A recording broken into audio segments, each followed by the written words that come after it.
آپ کے بچے بھلے آپ سے پوچھیں یا نہ پوچھیں، مگر آپ انہیں یہ ضرور بتایا کیجیے کہ ہم فلسطین سے اس لیے محبت کرتے ہیں کہ یہ فلسطین انبیاء علیہ السلام کا مسکن اور سرزمین رہی ہے۔ حضرت ابراہیم علیہ السلام نے فلسطین کی طرف ہجرت فرمائی تھی۔ اللہ تبارک و تعالیٰ نے حضرت لوط علیہ السلام کو اس عذاب سے نجات دی جو ان کی قوم پر اسی جگہ نازل ہوا تھا۔ حضرت داؤد علیہ السلام نے اسی سرزمین پر سکونت رکھی اور یہیں اپنا ایک محراب بھی تعمیر فرمایا۔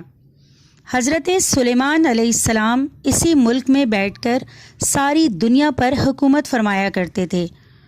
چیونٹی کا وہ قصہ تو آپ نے سنا ہی ہوگا کہ ایک چونٹی نے اپنی باقی ساتھیوں سے کہا تھا، اے چونٹیوں اپنے بلوں میں گھس جاؤ۔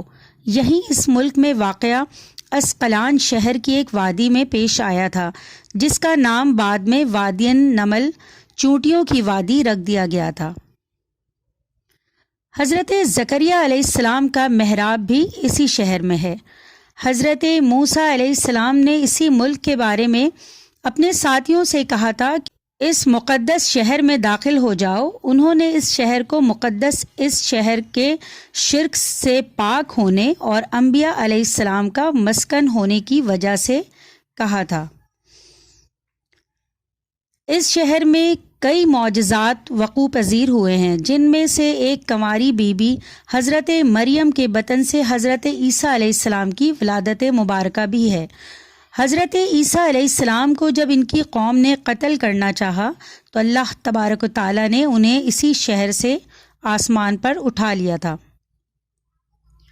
ولادت کے بعد جب عورت اپنی جسمانی کمزوری کی انتہا پر ہوتی ہے، ایسی حالت میں بی بی مریم کا کھجور کے تنے کو ہلا دینا بھی ایک معجزہ الہی ہے۔ قیامت کی علامت میں سے ایک حضرت عیسیٰ علیہ السلام کا زمین پر واپس تشریف اسی شہر کے مقام سفید مینار کے پاس ہوگا۔ اسی شہر کے ہی مقام باب اللد پر حضرت عیسیٰ علیہ السلام مسیح دجال کو قتل کریں گے۔ فلسطین ہی ارض محشر ہے۔ اسی شہر سے ہی یاجوج و ماجوج کا زمین میں قتال اور فساد کا کام شروع ہوگا۔ اسی شہر میں وقوع پذیر ہونے والے قصوں میں سے ایک قصہ طالوت اور جالوت کا بھی ہے۔ فلسطین کو نماز کی فرضیت کے بعد مسلمانوں کا قبلہ اول ہونے کا اعزاز بھی حاصل ہے۔ ہجرت کے بعد حضرت جبرائیل علیہ السلام دوران نماز ہی حکم ربی سے آقا علیہ السلام کو مسجد اقصی فلسطین سے بیت اللہ کعبہ شریف مکہ مکرمہ کی طرف رخ کرا گئے تھے۔ جس مسجد میں یہ واقعہ پیش آیا وہ مسجد آج بھی مسجد القبلتین کہلاتی ہے۔ حضور اکرم صلی اللہ علیہ وآلہ وسلم معراج کی رات آسمان پر لے جانے سے پہلے مکہ مکرمہ سے یہاں بیت المقدس فلسطین لائے گئے تھے۔ سرکار دو عالم صلی اللہ علیہ وآلہ وسلم کے اقتداء میں انبیاء علیہ السلام نے یہاں نماز ادا فرمائی۔ اس طرح فلسطین ایک بار پھر سارے انبیاء کا مسکن بن گیا۔ سیدنا ابو ذر رضی اللہ تعالی عنہ کہتے ہیں کہ میں نے رسول اللہ صلی اللہ علیہ وآلہ وسلم سے عرض کیا کہ زمین پر سب سے پہلی مسجد کون سی بنائی گئی؟ تو آپ صلی اللہ علیہ وآلہ وسلم نے فرمایا کہ مسجد الحرام یعنی خانہ کعبہ۔ میں نے عرض کیا کہ پھر کون سی مسجد بنائی گئی؟ تو آپ صلی اللہ علیہ وآلہ وسلم نے فرمایا کہ مسجد الاقصی یعنی بیت المقدس۔ میں نے پھر عرض کیا کہ ان دونوں کے درمیان کتنا فاصلہ تھا؟ آپ صلی اللہ علیہ وآلہ وسلم نے فرمایا کہ 40 برس کا، اور تو جہاں بھی نماز کا وقت پالے وہیں نماز ادا کر لے، بس وہ مسجد ہی ہے۔ وصال حبیبنا صلی اللہ علیہ وآلہ وسلم کے بعد حضرت ابو بکر رضی اللہ تعالیٰ عنہ کو ارتداد کے فتنہ اور دیگر کئی مشاکل سے نپٹنے کے لیے عسکری اور افرادی قوت کی اشد ضرورت کے باوجود بھی ارض شام فلسطین کی طرف آپ صلی اللہ علیہ وآلہ وسلم کا تیار کردہ لشکر بھیجنا بھی ایک ناقابل فراموش حقیقت ہے۔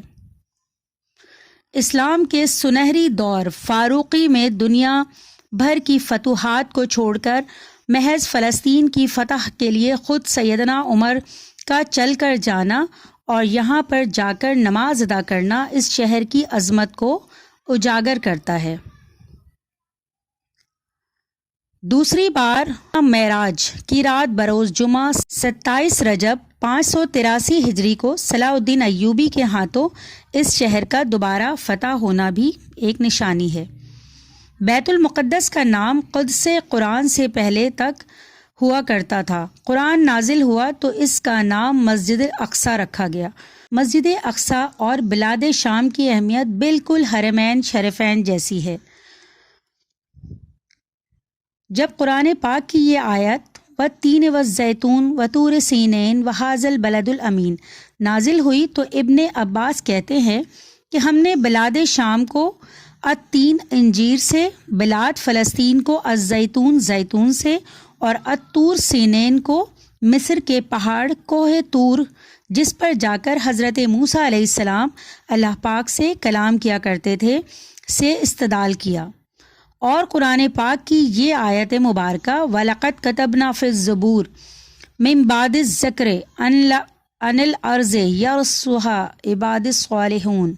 عباد الصالحون سے یہ استدلال لیا گیا ہے کہ امت محمد حقیقت میں اس مقدس سرزمین کی وارث ہے۔ فلسطین کی عظمت کا اندازہ اس بات سے بھی لگایا جا سکتا ہے کہ یہاں پر پڑھی جانے والی ہر نماز کا اجر 500 گنا بڑھا دیا جاتا ہے۔